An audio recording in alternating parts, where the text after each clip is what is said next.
This is really powerful and I want to share it with you. It's called The 7 Stages of Severe COVID-19. It's an op-ed by a respiratory therapist named Karen Gallardo. Stage 1, you've had debilitating symptoms for a few days, but now it's so hard to breathe you go to the emergency room. Your oxygen saturation levels tell us that you need help, a supplemental flow of 1 to 4 liters of oxygen per minute. We admit you and start you on antivirals, steroids or anticoagulants, and monoclonal antibodies. You'll spend several days in the hospital feeling run down, but if we can wean you off the oxygen, you'll get discharged and you'll survive. Stage 2, it becomes harder for you to breathe, like drowning. The bronchodilators that we give you provide little relief. Your oxygen requirement increases 4 to 15 to 40 liters per minute. Little things like relieving yourself or sitting up in bed become too difficult for you to do on your own. Your oxygen saturation continues to decline and we move you to the ICU.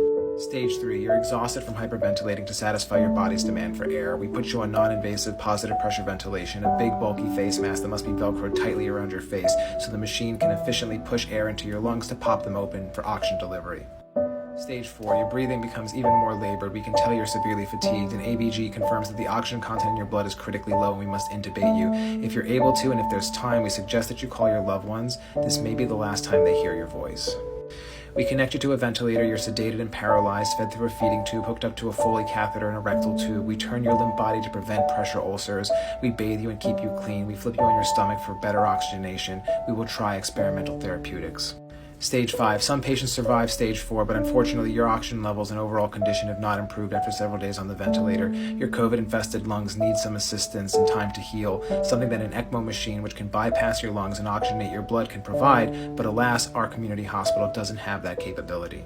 If you're stable enough, we can get you transferred to another hospital. Otherwise, we're going to continue treating you. We're understaffed and overwhelmed, but we're going to treat you the best we can. Stage 6. The pressure required to open your lungs is so high that air can leak into your chest cavity and we insert tubes to clear it. Your kidneys fail to filter the byproducts from all the drugs we're giving you. Despite diuretics, your entire body swells from fluid retention and we need to start you on dialysis. Your long stay in the hospital and your depressed immune system make you susceptible to infections. A chest x-ray shows fluid accumulating around your lung sacs. A blood clot may show up. We can't prevent these from happening, but we can treat them as they present. If your blood pressure drops, we can put you on vasopressors. Your heart may stop. After several rounds of CPR, we'll get your pulse back, but soon your family will need to make a difficult decision.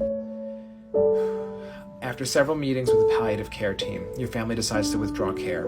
We extubate you, turn off the breathing machine. We set up a final FaceTime call with your loved ones.